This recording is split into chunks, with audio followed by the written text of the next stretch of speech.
Joining us now is a spokesperson for the Israeli government, Eylon Levy. Thank you very much, Mr. Levy, for being with us. What can you tell us about what is being reviewed by the War Cabinet? I know it's not final until it's final, but the outlines of what we've been reporting. We're certainly hopeful that literally hell that so many of our children have been through for nearly 50 days now in Hamas captivity will be coming to an end soon. And the details of a prospective hostage release deal are currently being discussed by the War Cabinet. As and when the War Cabinet approves that, it will progress to the Security Cabinet. And from there at 8 o'clock in the evening here in Israel to the full government.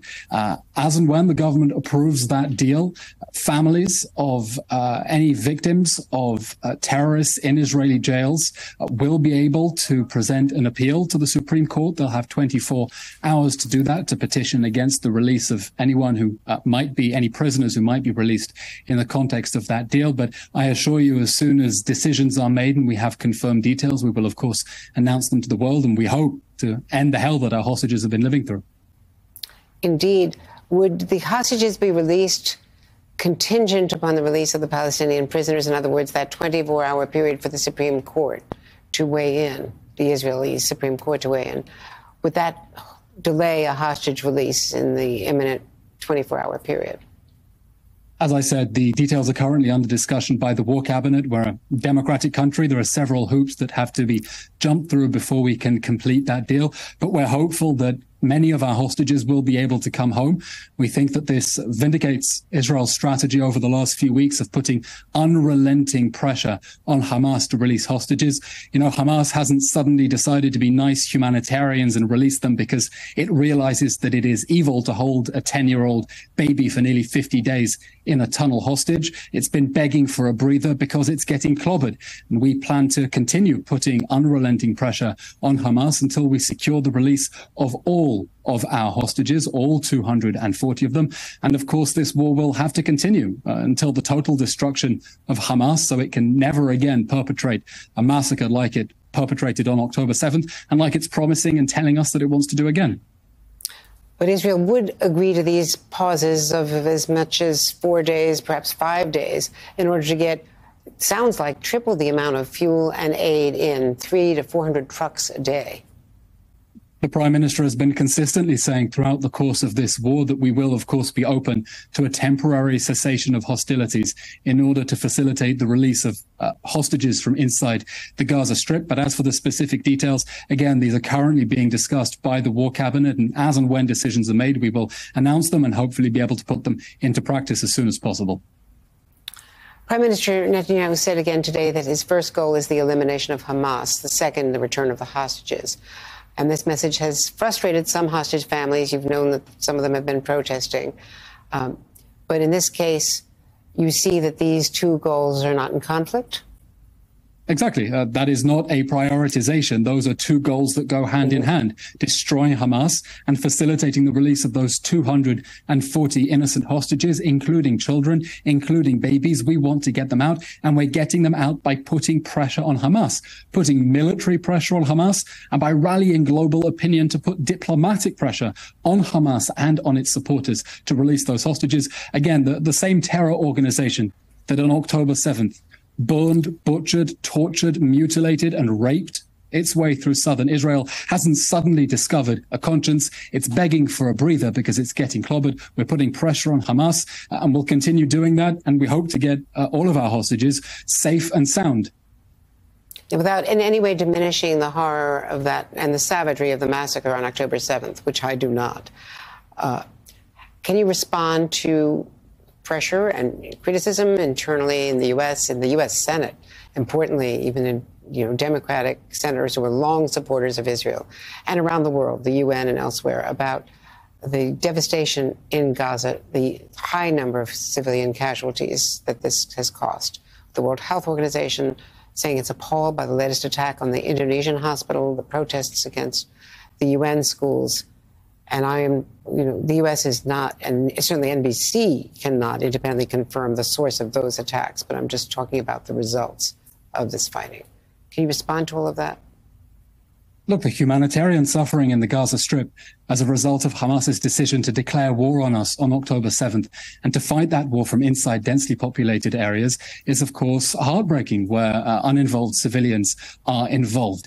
This is a war. War is ugly, and this isn't a war that we started.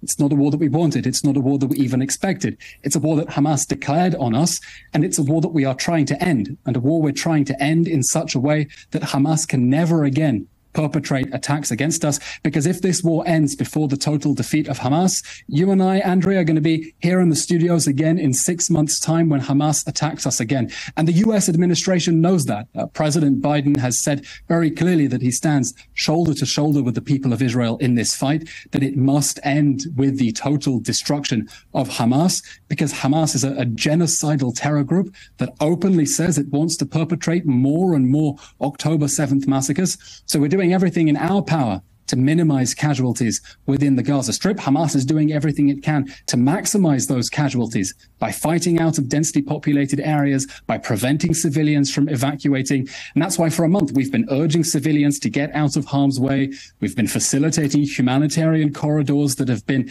attacked by Hamas, attacking our soldiers. But as we move through the Gaza Strip, we're exposing that evidence of how Hamas has embedded itself deep in civilian areas, building tunnels and command centers under hospitals, hiding tunnel shafts under beds. Today, we revealed an anti-tank missile that was underneath a baby's crib.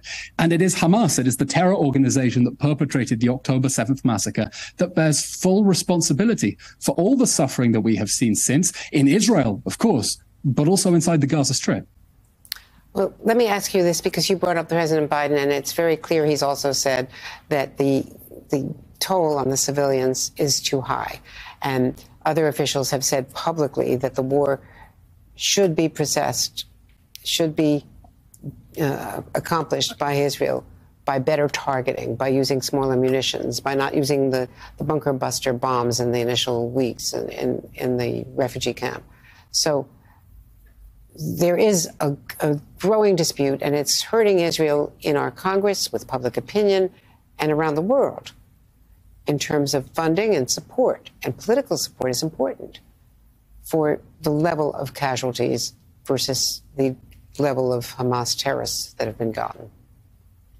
You know, we don't want to see civilians being hurt. We thought that too many civilians were hurt on October 7th when Hamas massacred 1,200 of our people. And that's why before the ground operation, we urged an evacuation of the northern Gaza Strip. And we think that it is tragic and outrageous that international agencies, including the World Health Organization, resisted Israel's calls for an evacuation. We were saying we want to get civilians out of harm's way. International agencies resisted, and now they're calling on Israel to complete that evacuation sir, in under fairness, fire. I watched all of this happen, and I reported it deeply. The corridors were not always clear. There was a long delay in getting those corridors that were, and sending people south when there were still strikes going on in the south, and now saying you're going to move south. Where are they supposed to go from now? We've designated special humanitarian safe zones where we've been coordinating with international agencies to deliver the provision of humanitarian aid. But you put your finger on a very important point. For 16 years, Hamas has been pursuing a deliberate strategy of embedding itself in civilian areas, of building its command centers under hospitals, tunnels underneath people's homes, storing weapons in mosques and schools, because Hamas's whole strategy is based on using human shields.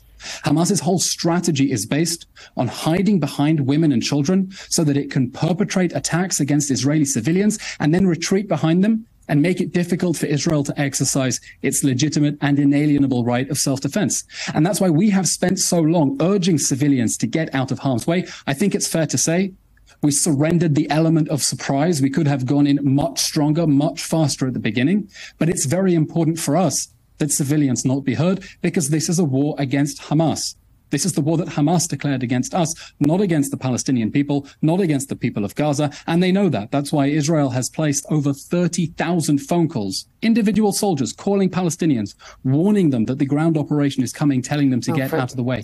For Millions a good part of leaflets, that time, millions of phone calls. They didn't have cell phone service because there was no fuel delivered to generate the fuels, and the telecom companies were down. But I take your point about human shields and the embedding and the tragedy on both sides.